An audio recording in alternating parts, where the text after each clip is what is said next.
नमस्ते, आपका cricket dugout channel में स्वागत है। आप सब कैसे हैं? इंडियन प्रीमियर लीग आईपीएल 2025 के 21वें मैच में 8 अप्रैल 2025 को कोलकाता के ईडन गार्डन्स में लखनऊ सुपर जायंट्स एलएसजी और कोलकाता नाइट राइडर्स केकेआर के बीच रोमांचक मुकाबला हुआ। हाई स्कोरिंग मुकाबले में लखनऊ सुपर जायंट्स 4 रन के मामूली अंतर से विजयी हुई। मैच का विस्तृत विश्लेषण इस प्रकार है। मैच सारांश: लखनऊ सुपर जायंट्स 20 ओवर में 238/3, कोलकाता नाइट राइडर्स 20 ओवर में 234/7। लखनऊ सुपर जायंट्स की पारी। केकेआर के कप्तान अजिंक्य रहाणे द्वारा बल्लेबाजी के लिए बुलाए जाने के बाद एलएसजी ने ठोस शुरुआत की।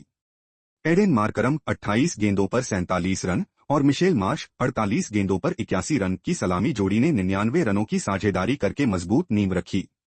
मार्श ने इस सीजन में अपनी शानदार फॉर्म जारी रखते हुए एक और अर्धशतक जमाया। इसके बाद निकोलस पूरन की धमाकेदार पारी ने पारी को मजबूत स्कोर तक पहुंचाया, जो सिर्फ 36 गेंदों पर 87 रन बनाकर नाबाद रहे। उनकी पारी में 7 चौके और 8 छक्के शामिल थे, क्योंकि उन्होंने केकेआर के गेंदबाजों की धज्जियां उड़ा दी। अंत में अब्दुल समद 4 गेंदों पर 6 रन और डेविड मिलर 4 गेंदों पर नाबाद 4 ने एलएसजी को 238/3 के मजबूत स्कोर तक पहुंचाया। कोलकाता नाइट राइडर्स की पारी। चुनौतीपूर्ण लक्ष्य का पीछा करते हुए केकेआर ने आक्रामक शुरुआत की। क्विंटन डी कॉक 9 गेंदों पर 15 रन और सुनील नरेन 13 गेंदों पर 30 रन ने तेज शुरुआत देते हुए सिर्फ 2-3 ओवर में 37 रन बनाए। नरेन ने अपनी आक्रामक बल्लेबाजी जारी रखी और अपनी संक्षिप्त पारी में 4 चौके और 2 छक्के लगाए। कप्तान अजिंक्य रहाणे ने 35 गेंदों पर 7 चौकों और 2 छक्कों की मदद से 61 रनों की पारी खेली। उन्होंने वेंकटेश अय्यर 29 गेंदों पर 45 रन के साथ 54 रनों की महत्वपूर्ण साझेदारी की, जिन्होंने भी 5 चौकों और 1 छक्के की मदद से आक्रामक बल्लेबाजी की। हालांकि 13वें ओवर में रहाणे के आउट होने के बाद केकेआर के मध्यक्रम में थोड़ी गिरावट आई।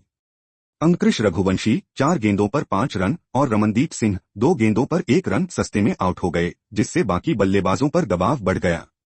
आंद्रे रसेल 11 गेंदों पर 19 रन ने 2 छक्कों के साथ गति लाने की कोशिश की, लेकिन वे भी 17वें ओवर में आउट हो गए। इसके बाद रिंकू सिंह पर जिम्मेदारी आ गई, जिन्होंने 15 गेंदों पर 4 चौकों और 3 छक्कों की मदद से 38 रनों की धमाकेदार पारी खेली। उन्होंने हर्षित राणा 9 गेंदों पर नाबाद 10 रन के साथ मिलकर केकेआर को लक्ष्य के बेहद करीब पहुंचा दिया। रवि बिश्नोई द्वारा फेंके गए अंतिम ओवर में 24 रनों की जरूरत थी। रिंकू ने पहली गेंद पर चौका और आखिरी गेंद पर छक्का लगाया, लेकिन यह पर्याप्त नहीं था, क्योंकि एलएसजी ने 4 रन की जीत हासिल करने के लिए अपना धैर्य बनाए रखा। प्रमुख प्रदर्शन: निकोलस पूरन एलएसजी नाबाद 87 रनों की विस्फोटक पारी के लिए player of the match.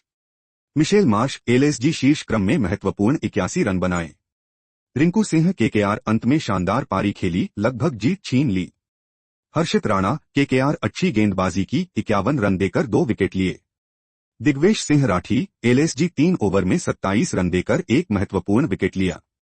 Turning points: Markram और मार्श के बीच मजबूत ओपनिंग साझेदारी ने एलएसजी के उच्च स्कोर के लिए मंच तैयार किया। एलएसजी की पारी के उत्तरार्ध में निकोलस पूरन की विस्फोटक बल्लेबाजी अंतर साबित हुई। रहाणे के आउट होने के बाद केकेआर के मध्यक्रम में मामूली गिरावट ने उनकी गति को रोक दिया। रिंकू सिंह के आखिरी ओवरों में किए गए शानदार प्रदर्शन ने केकेआर को जीत के करीब पहुंचा दिया, लेकिन अंतिम ओवरों में एलएसजी की अनुशासित गेंदबाजी ने जीत सुनिश्चित कर दी। केकेआर आसानी से मैच जीत सकता था, लेकिन वे इसका फायदा नहीं उठा सके। एलएसजी ने 19 वाइड फेंकी, जिसका मतलब है कि उन्होंने 3 ओवर और फेंके और केकेआर को 19 अतिरिक्त रन दिए। यह केकेआर की पूरी तरह से विफलता है, क्योंकि वे जीत नहीं सकते। मैच विश्लेषण: बल्लेबाजी का दबदबा: ईडन गार्डन्स की पिच बल्लेबाजी के लिए बेहतरीन साबित हुई, जिसमें दोनों टीमों ने 230 से अधिक रन बनाए। एलएसजी की पावर हिटिंग: एलएसजी के बल्लेबाजों, खासकर पूरन और मार्श ने असाधारण पावर हिटिंग का प्रदर्शन किया। केकेआर का संघर्ष: हार के बावजूद केकेआर ने शानदार संघर्ष दिखाया, खासकर रहाणे और रिंकू ने। दबाव में गेंदबाजी: रिंकू सिंह के आक्रामक खेल के बावजूद एलएसजी के गेंदबाजों ने निर्णायक अंतिम ओवरों में अपना संयम बनाए रखा।